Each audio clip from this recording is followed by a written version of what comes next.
Tell me, what other things should a business owner know in the world today that you would want to share with them? Some lessons you picked up from maybe your mentors, stuff we haven't talked about that, if anyone's paying attention to this and they're watching and they're like, I want to leave with one other thing. I picked up labor, I picked up culture, I picked up don't quit, I picked up take care of my employees, share my knowledge. Is there any other Trust nuggets? your gut. Trust your gut. Trust your gut. If you feel someone's fraud or fake, just go with it. Just trust it, and then understand who you're working with. So I heard this quote: if it's a snake and you reach out and it bites you, don't be mad that it bit you. You already knew it was a snake. So just know what you're working with. Know who you're working with. Know who you're working around. And try to understand that. Trust your gut. Trust your gut. Trust your gut. For me, that's a lesson I wish I would have gave myself back 10 years ago, was to trust my gut, because I've been through so many emotions, so many trials and tribulations that I was like, man, if I would just trust my gut, because I felt it, but I didn't act on it. I felt it, but then I did what my heart wanted to do. I want to act with my heart. Okay, well, I can help him because of this, and turn around, it was fraud. So, yeah, I'm sure. But you're right. You got to learn. I've been through it, man, many times. Yeah, for sure.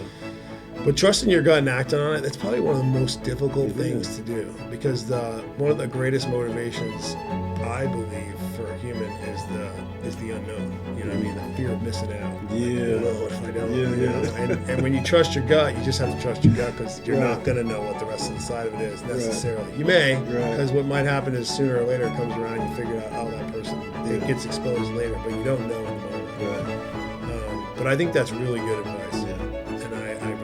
Hear that myself as well. And I wish I listened to my gut many a times.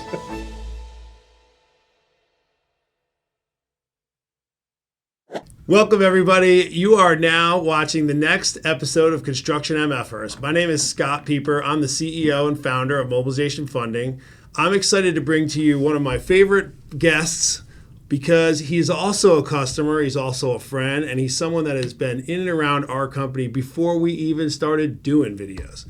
This is Kalvin Weathersby. He is the founder and owner of Power Civil Construction, and I'm excited to have him tell your story and share some insights. Kalvin, welcome. Thank you. Thank you for having me. You're welcome, man. I'm a pleasure to have you. Thank you for all you have done with us and for me. You've shared a lot of cool insights, told me some great stories. And I'd be remiss to say if I didn't learn a lot from you over the time, because, before I ever got a camera in front of my face or even wrote a LinkedIn article, or even maybe it was the very beginning of writing anything, I learned a lot from you watching how you utilized mobilization funding and the questions you asked. And I remember back to the beginning of that and over time. And we've been through a bunch of good stuff, and I've watched you do a lot. So I'm excited to have people tell the story. But before we jump into that, why don't you tell everybody a little bit about you, Power Civil, and what you guys do? So Power Civil Construction builds cell phone towers, everything at the base of the cell phone tower. So all the infrastructure that goes in and then back out on carriers such as AT&T, Verizon, T-Mobile. And we also build car charging stations. So we build car charging stations for Tesla, Electrify America, and some other smaller car charging stations in some parking garages. That's gotten busy. There's a lot of charging stations have gone up in the last 3-4 years, more than the previous 4. Yeah, it is, but it's kind of so with the car charging stations, kind of sometimes you hate to say it, it's like Good Boy Network. We'll do 1 or 2, but they already have their other customer they've been giving work, so it's hard to stay consistent in that if you don't have that connection. So I kind of fell in by accident. The guy was running behind some other projects, and he called me in and said, "Hey, can you do these for me?" So I never built a car charging station in my life, and I was like, "Hey, can you do this?" I said, "Yeah, I can do that." I knew I read drawings, I could do electrical, I could figure it out. So we knocked it out. How is that? How is a car charging station different than what you typically do on a cell tower? There's not much difference, honestly, besides more piping, more electrical. Okay. It's the same concept. We're doing everything civil underground. We're plumbing in pipe and connecting, terminating wires. So there's not much difference. And where's the majority of where are they trying to, like in your experience, where are they putting those charging stations primarily, or the ones that you were working on? At Walmarts and Wawas. Interesting. Yeah, Walmart parking lots and Wawas.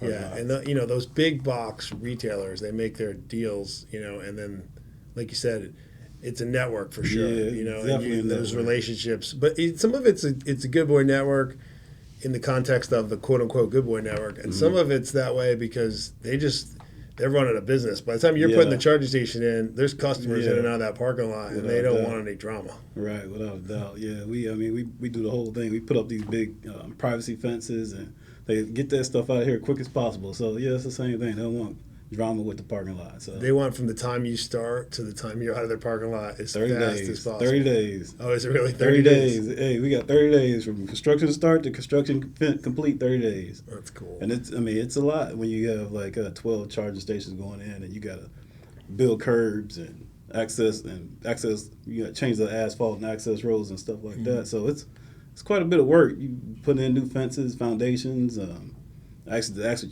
charging station, and wiring everything up, and getting the transformer from the power company, wire that up, and there's a lot of power going to those things, right? Yeah, definitely. Yeah. Definitely a lot of power. Now, do you have an electrician that you work with specifically, or you subcontract that out, or is that part of your team? No, we do electrical in-house. In-house. Most of the electrical in-house. If I'm running behind on some projects, I'll call in some guys I know. But most of our electrical we do in-house. And then getting with the power company is kind of the key. Permitting and getting them to do their part to get it to a spot where you can access it. Yeah, get the power turned on. We that's why we try to go in, and we'll call in a electrical final before the construction's even done, just so we can get that power side coming.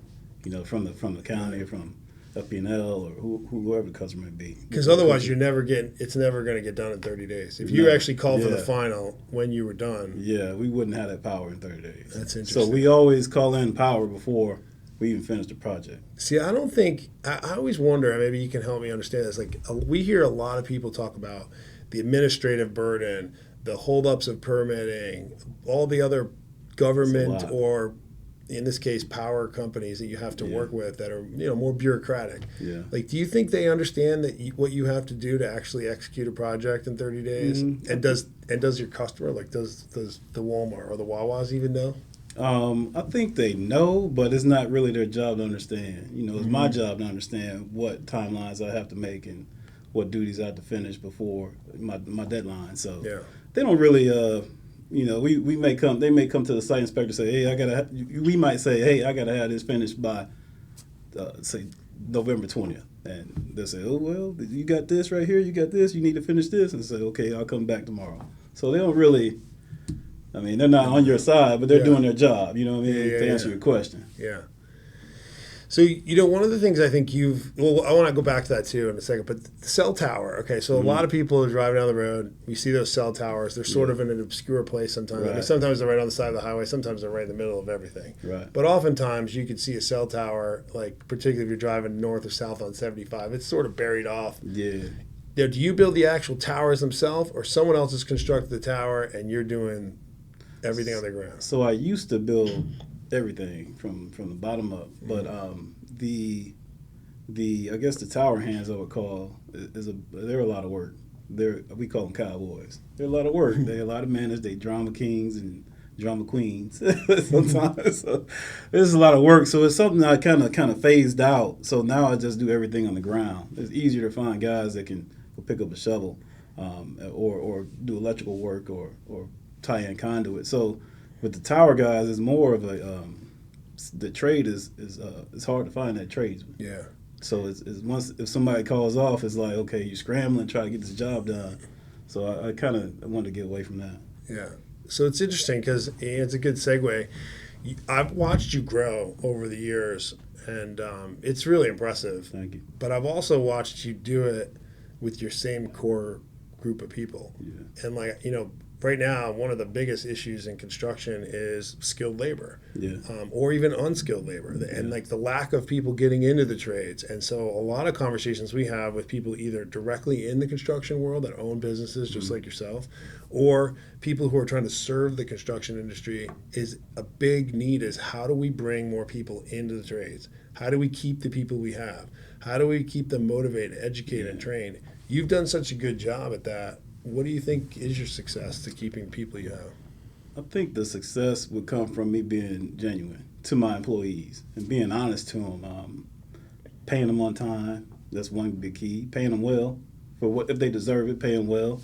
But the main thing I think is just me being who I am, and I talk to my guys every day. They know I know this stuff inside out. I help them, at the same time too. So you can't have employees where you're not willing to help, even if it's personally or even in the construction industry. So I might send links to guys and say, hey, here's how you can fix your credit if you're having issues with your credit, or here's a way how you can buy a house if you need to buy a house. Try to stay connected with them personally at the same time. I think that's really helped me a lot. Where'd you learn that? I just it just come from me, just being who I am. You know what I mean? It's just being because I do want to help. I do want to help people. I want to help people around me. I love to see people succeed. I love to see people doing well in life. So just kind of come, because another thing too, if I go through a lesson or I learn something, I try to teach this to someone else or try to let them know, hey, this is how you can do it. So that comes from that. I like to see it happening. A few guys came to me and said, hey, Mr. Kalvin, my credit score up to 720. My credit score up to 750 just because you sent me that link. Something awesome. That simple. Yeah, something that simple. But you took it's simple. It's a simple thing to do, but it takes a lot of thought and effort to think, I want to help somebody else. I got this information. I'm a conduit to these folks that might not otherwise be. And to take that effort and energy to do that extra step is a lot. It seems simple, especially now to you, but it's a lot. I mean, most people listening to this right now think that's remarkable because it's something they haven't done or would even think to do. Yeah.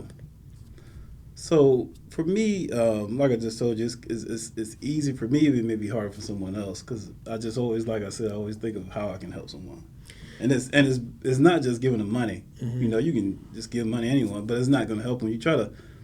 I try to help people by instilling knowledge in them or teaching them something where they can teach someone else. Instead of you give somebody $1, they can give the next person 50 cents. That 50 cents gonna run out. Right. The $1 gonna run out eventually, but this knowledge will keep going. That's right. You give them the knowledge, they can keep passing knowledge. So, you're first of all, you're spot on, and it's very wise of you to know that. I wish I knew that a lot earlier in my life. I didn't. Right. Despite having coaches and playing sports, and it just never sunk in. But the best thing you can transfer to anyone, I believe, is knowledge. Your authentic knowledge. What you know is your greatest gift that you can provide to somebody. And the fact that you could do that in a business environment is what is going to keep people around. Because you're right, it's not money. Everybody can go get money anywhere. But if you can get better and you can learn and you're paid fairly or even more than fair, you're going to do a lot that you wouldn't otherwise do. And I think that your employees see that. Yeah, most definitely. Do you have any examples of things that you think people should focus on that, because since you started doing this, or as long as you have, are there a couple specific topics that, you found employees in the trades want to hear or would really resonate? I mean, you mentioned one in your credit score, but are there others that you think, if someone's listening right now, talk about these things with your employees, they really are interested? I can't really think of anything else besides, so one thing I do too is someone, like, say one of our employees, he's moving on the weekend. I said, hey, y'all want to help him move? So I get everyone to kind of help him move. Little things like that, just trying to help. Yeah. So I don't really know of any other way besides just trying to, like you said, pass the knowledge that will retain employees. Because like you said, anybody can go jump for $1 or $2 and make a living somewhere else. But it's just being real, being true. Yeah, but I think what you just said too is it's being thoughtful. Like if you definitely. know someone's moving that definitely. weekend, there's two things that happen. One, you took the time and energy to listen and know someone's actually moving, because a lot of people move all the time and you would never know. Right. And the second thing you did is you took an action of how you could help. Yeah. Like those are two big things that I don't know if you realize that, but that's not necessarily it's normal human behavior. Yeah. But to act on it, particularly in a position of leadership or as owner of a company for an employee, is different than even for a friend. Right. It's really, that's important. I think that you should give yourself some credit for that. Thank you. Yeah, it's a lot more than you think. Than you think it is, and it's great that it comes natural to you. Yeah, maybe like you just said, it's a lot more than what I think it is because it's natural. I don't force myself to do something I don't want to do. I don't force myself to think about how to help someone else. It just comes natural. Yeah. Well, the results obviously are speaking for themselves with you and paying off. And in a world where there's a lot of people looking for labor and trying to figure out how to keep their Right, labor. right. You are one that's completely opposite the trend. Yeah, I've definitely been able to retain labor. Definitely been a lot of guys been with me since I started. So it's not like we don't have a revolving door. If they leave, we force them out because they don't fit our culture. That would be the only reason we force someone out. Even if someone just not grasping it fast enough, we still try to train. We keep trying to train them. Okay, you can do better. You can do more. That mindset of trying to help. Yeah. Keep trying to help him. He's not like he's doing it maliciously or intentionally, Right. not catching on quick. What else can we do to help you catch up to everyone else? You mentioned culture. What is your culture? My culture is be fair, be honest, and work hard. That's the culture we have at Power Civil. We have a culture of where everyone holds everyone accountable. You know, we call it telling if you want, but the guy say, "Hey, who did this?" So we got a group chat, right? So we're on WhatsApp. Every job site we'll have a group chat for that job site, and someone say, "Hey, so and so put this bolt on like this," so everyone knows not to do it this way. So we holding each other accountable and learn at the same time. That's so smart. Yeah. And yet it gives you a free, open environment for someone to speak up without worry that they're going to get punished for it. Right. Open communication. That's cool. Open communication. And we keep everything transparent. What is the line when it becomes something to share with everybody as a mistake and a learning lesson to actually a problem? Like it's a mistake. If it's intentional. Mm-hmm. So if it's intentionally done or just blatantly not caring, that's where it's an issue. That's where it's crossing the line. Yeah. And that's where it's not a lesson. It needs to be an employee lesson. Yeah. Those details matter because that's what shows up on a site. And when you see something haphazardly done, you wonder what important thing got haphazardly done. Right. If you see all the simple things done right, you can trust that everything else was done right too. That's important, especially for people that are hiring. You know, look, there's a lot of power going to a cell tower. There's a lot of things that can go wrong. And by the way, when the tower goes down, everyone has a cell phone. They know what it's like. It doesn't work, right? And so if you're a carrier and you want to give the best service, one of the ways to do that is to make sure that your service works. Right. And that stems from the tower. And so I think what you're doing and your company's doing is an important role for that. And so pointing those things out is key. So tell me about it. When you first met Mobilization Funding, and we met, you were looking at a lot of different options to grow and expand your business. What was it that you heard or saw from us that made you choose us? And then why? And then of course you always have options. Why stick with us? So when we first were discussing, about the options of funding, it was just easy. So you make it easy, the way you speak, the way you talk, the way you explain how it works, opposed to other companies. They'll talk to you. Hold on, what do you say? Oh, tell me that again. And you kind of break it down to where we can understand it. And I'm sure in your world it's different. You're running numbers and you use these large words that we can't understand. You can't understand construction. I mean, not that you can, but we do construction. We don't know those large words that you may know, and in financing and whatnot. So, we come from construction. We banging hammers, and you broke it down simply to us to where, okay, this makes sense. We can do it this way. This makes sense. We share similar philosophies. They're not similar, they're exact. I mean, we try to help. Yeah. And if you help first, then you understand that it's not really about you, it's about just helping someone else. Right. And whether that's actually with our loan program or whether it's just listening to what you have to say and saying, actually, Kalvin, this is the best place to go, which I've done for you many times. That's not even part of our world. Sometimes there's things you're doing that are perfect fit for us, and other times there's parts of your world that you're working on that are a different fit and will move to you. But the point is if you're helping someone, it gets it's organized. And so I think what you just stated earlier about all of your team and your employees and how you handle your own customers, we share that philosophy. I think that's what kind of brought. That's why I always felt close to you. Like I trust that guy. Like, you know what I mean? And that's not the case all the time. Right. At least initially. Yeah. So to back that, I think the greatest gift is to be able to serve. That's a great gift. Yeah. For us to be able to serve. So and I can feel that coming from you at the same time. You want to serve. Yeah. So it's a gift to you as well. Thanks, man. I appreciate that. Talk to me about what's next for Power Civil. What's next? Just keep doing the same thing we're doing. You know, I like where we're at as a company as a whole. We're consistent. The back end office is doing well. The field is doing well. I just hired a new field construction manager, and he's doing well. And it's just trying to do one day at a time. I don't really have any major changes that I want to do. I just want to keep it going the way it's going because it's going well. It's going smooth. So you and I have had a lot of conversations around trying to figure out profitability of the business, cash flow of the business, where to financing the business. Lots of good conversations I think are normal that everyone and anyone is either thinking about or we're trying to solve for over the course of as a business owner. And you've really narrowed down and figured out cash flow and like why it's critical and why it's important. Can you talk a little bit about what it used to feel like with cash flow problems and like how addressing cash flow and putting these like practices of like whether it's the cash flow, using the cash flow tool, figuring out the cash as it runs through a project, like how is that? Talk a little bit about what it used to feel like and how the day-to-day was and how focusing on that and solving for that changes the day-to-day.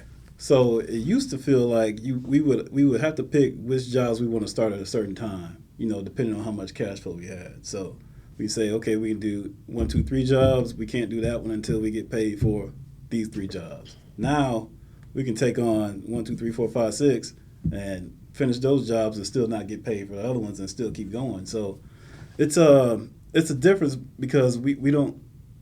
I used to kind of hold back from getting work, put it that way. Hold back from getting this extra work. I knew I could get it if I wanted it, but I didn't have the cash flow for it. So I had to pick and choose which jobs I wanted to do. I would mainly pick.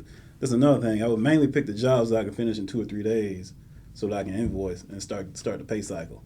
You know, when you're net 20, net 30, net 45 terms, and those are another thing we had to calculate as well on which customer we can work for, because different customers have different payment terms. So, but now we have with your help, we can fund these jobs without having to. We'll be able to sleep at night, put it that way. Be able to make sure we got the bills paid. And another thing, the difference is that now, with your help, we can get subs in quicker. If you pay subs quicker, you get the higher quality subs. Right. So that's huge. That's huge. You can get a sub you don't have to worry about. Opposed to a sub that's okay. He's struggling for work. Now what do we got to worry about him doing on a job site? We got to keep eyes on him. Yeah. So we get a higher quality sub. What was it like if you're taking on jobs or when you're trying to stage like the perfect schedule of a job? Does that work? Like, would that work before, or what would the hurdles be? Like, would you have downtime sometime? No. So most of the jobs I get in, get out. Okay. That's always been the case. That's always been the way I operate. I have customers tell me, "Hey, you guys do this job in 3 days, and then take other company 3 weeks." So it's always my goal to be most efficient as possible. Right. Always. So with the right cash flow, the only hurdle then becomes: do you have the labor force? Or can you handle the right work or the customer scheduling? Yeah, it would be a labor force with the right cash flow. I mean, we have the work, it'd be the cash flow. It would be the labor schedule. But like you said, now it opens up a whole bunch of higher skilled trades or subs that allow you now to execute. Right, exactly. And you can bring them into your culture. Exactly. That's awesome. I've done that with a couple guys, a couple different companies. That's really cool. Do you think that companies overall that you talk to have a good philosophy or thought process about how they're managing employees, like your peers, people you talk to in general? I think when I talk to some of my peers, they have the same issues we've had in the past. He said, "Hey, Calvin, you're not the only one going through this. I may get advice from one of my mentors, business mentors, and he said, hey, you're not the only one. We're going through the same thing, or we're going through this cycle, or just going through pretty much the same thing we go through in construction as a whole. Just got to kind of figure out how to manage it. How to manage those times that you might be short on labor, or how to manage those times where you got too much labor.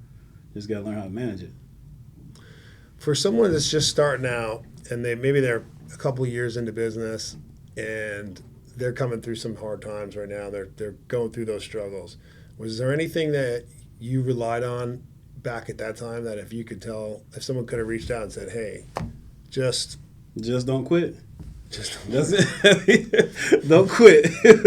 Because when it gets harder, that's when you need to go harder. For me, it was that way. If it get hard, going through a struggle is actually a blessing for me, because I can see, it's something I need to go through. It's something I need to learn here. So going through a struggle is a blessing. Just go harder. That's my suggestion. Just figure it out, because there's always a way. Just figure it out. There's nothing I can't do. That's the way I feel. I think I may know your answer, but what's the blessing typically by going through the struggle? Just learning a lesson from it. Being able to learn from it. That's the blessing, is being able to go through a struggle and learn from it. If you don't learn from it, then you go into a struggle for no reason. It's like, oh, that hurt. So it's funny. I have a mentor. His name's Andy Frisilla, and this is what he said. There's 2 rules in business, and the first one you just said: don't quit. Yeah. The second one is, when you touch a hot stove, don't touch it again. Yeah. Meaning, learn the lesson Right. from the failure, and then don't repeat your mistakes. Right. And if you can do those 2 things Right. for long enough, Right. you'll be successful. Right. And it's pretty funny Right. because you nailed the first one. It's true. If you quit, the It's game's over with. over. It's over with. Yeah, the game is over. That's really But interesting. to add to that, Thomas Edison said, I haven't failed. I just figured out 10,000 ways that won't work. Right. That's a great point. I've read that. So it's like, wait, what? Okay, that's amazing. Just keep going. Yeah, just keep That's going. hysterical. Because you found 10,000 ways that won't work, and one of those ways will work. I mean, I think he did really find 10,000 ways Right. it didn't work prior to actually inventing the light bulb. Yeah, problem, sure. Or wait, Thomas Edison was the telephone. No, light bulb. He was the light bulb. Yeah. Light bulb. Yeah, it's a blessing having those mistakes, man, learning from it. That's the blessing of it for me. That's amazing. So tell me, what other things should a business owner know in the world today that you would want to share with them? Some lessons you picked up from maybe your mentors, stuff we haven't talked about that, if anyone's paying attention to this and they're watching and they're like, I want to leave with one other thing. I picked up labor, I picked up culture, I picked up don't quit, I picked up take care of my employees, share my knowledge. Is there any other Trust nuggets? your gut. Trust your gut. Trust your gut. If you feel someone's fraud or fake, just go with it. Just trust it, and then understand who you're working with. So I heard this quote: "If it's a snake and you reach out and it bites you, don't be mad that it bit you. You already knew it was a snake. So just know what you're working with. Know who you're working with. Know who you're working around. And try to understand that. Trust your gut. Trust your gut. Trust your gut. For me, that's a lesson I wish I would have gave myself back 10 years ago, was to trust my gut, because I've been through so many emotions, so many trials and tribulations that I was like, man, if I would just trust my gut, because I felt it, but I didn't act on it. I felt it, but then I did what my heart wanted to do. I want to act with my heart. Okay, well, I can help him because of this, and turn around, it was fraud. So, yeah, I'm sure. But you're right. You got to learn. I've already been through it, man. Yeah. Many times. Yeah, for sure. But trusting your gut and acting on it, that's probably one of the most difficult things to do, because one of the greatest motivations, I believe, for a human is the unknown. You know what I mean? The fear of missing out. Yeah. What if I don't? Yeah. And when you trust your gut, you just have to trust your gut, because you're not going to know what the rest of the side of it is necessarily. You may, because what might happen is sooner or later it comes around, you figure out, oh, that person, it gets exposed later, but you don't know in the moment. Right. But I think that's really good advice. Yeah. And I would adhere that myself as well. Yeah. And I wish I listened to my gut many a times. I'm still going through that. So, when you just said when you listen to your gut, you get that fear of not finding out, okay, if I don't listen to my gut, what's going to really happen? And it's like that fear, not really fear. It's just that unknown factor. That unknown, say, okay, what could happen? Is one, your brain get caught up in trying to make happen, trying to see it for yourself. You know what I mean? Yeah. Trying to see it. So, let's go with your gut. And just miss it. Miss the total thing. You don't need to see it. Keep going. Yeah. Just trust you don't need to see it. It's even You don't better. need to see it. All right. Well, I want to leave one last thing. You've dropped a lot of information and knowledge. I think anyone listening to this is like, great, that's amazing. Where can they go, or where do you go to get your information from, to get knowledge from, to educate yourself, where you've grabbed some really significant wisdom along your path. If someone's on a same path, that really resonating and believing and listening to you today, where do you go? Fill your mind, fill your brain with. I listen to books. I listen to a lot of books. And I pick up one or two pieces out of a book. You know, a book might be a 12-hour book, and I might get one thing from it. So I just listen to books in my spare time. I stopped all social media. I don't scroll. I don't sit there scrolling anymore. Not to say I won't go back on it, but I'm in a phase right now where I want to learn more. So I've been listening to a lot more books. If I'm thinking about I want to scroll, I'll start listening to a book. So just listening to books. Yeah, that's good. Any particular books you really liked? Right now I'm listening to 5 a.m. And it's pretty good. I think I might start doing the 5 a.m. club. So, oh yeah, what is that? So it's all about getting up early and just planning your day and making sure you do two things. You're taking care of yourself, and then you're taking care of your business, all within that quiet time. Because 5 a.m. no one's up. Distractions, less distractions. So I'm about a third of a way through it right now, and I'm liking it. I'm liking it a lot. That's cool. It's mainly just being able to focus on yourself those early morning hours. Thinking time. Yeah, you really need thinking time. It does make a big difference. Huge difference. Because when you're running a business, you're heading and cycling all the time. What's next? What's next? What's next? What's next? And you don't really have any time to just decompress and say, okay, step one, step two. Or even work on your to-do list. That's another thing I do. To-do list all day. So, and not to me, I got a to-do list, but I might assign someone to help me. I assign people to, okay, do this for me, do this for me, do this for me. It's just for natural gains for myself. Right. You're pulling the tasks in that you know need to accomplish what you're trying to work on. Yeah. And whether you do them or delegate them, you're making sure those tasks get done. And it's even for myself personally. Yeah. Do the same thing because I want to make personal gains as well. So. I love it. Yeah. Man, I really appreciate you jumping on and sharing your wisdom with us and doing this episode and being who you are. And I think everyone watching this will see why I was excited to have you on as a guest. Thanks for having me. Yeah. There was one question, I think it was on New Year's Eve. What's your New Year's goal? Yeah. You want to speak on that? Yeah, let's do it. So Tell me that. I don't really delineate any New Year's, goals by New Year's. If I see it need to be done, I do it. But what I have been working on lately, or unless it's like I'm gonna start working out Monday, and Monday come, you never stop. Yeah. You never started Monday. No, never start. Now it's March. Well, that'd be the only thing I would delineate. But so I've been doing this thing with my family. My family has been more of because we put so much effort into business, right? We put 8-10 hours a day into business. It's like, okay, what are we doing for our family? We're saying as men, we provide, we're protecting, but what else are we doing? So I started thinking about that after we get the nice vacations, the fancy cars, and okay, what's next? Because I was gravitating towards these things because I felt like I didn't have these things when I was young, or I didn't have an opportunity to have these vacations with my parents or my mom when I was young, because my mom was a single mother raising 5 kids, so the only thing she was really focused on was putting food on the table. And it'd be nice we didn't have food. It'd be nice we didn't have Christmases. We were just down and out, but she was doing the best she could. So now I started thinking about, okay, what's next? What's next with my kids? So I started thinking about what can I be teaching them? I'm learning these lessons every day in business. These lessons can kind of overlay in personal, they can. Oh, they definitely do. They definitely do. So it's like we have weekly meetings at work. We got weekly family meetings, to talk about anything about how you're doing in school, teaching them how to communicate better, understanding why the communications is good between each other, working together as a family. And just small things like that to try to build family. And that's been my goal. That's awesome, man. Yeah. That is really been cool. my goal as of late. You hit on a chord for me, too, that's real personal. You're right, because I feel like on this business journey, I've learned so many things. And when I go home and I'm tired and I try to share them, it's not always the same audience, right? Yeah. And it doesn't mean like they don't love me the same or they don't want to hear it the same.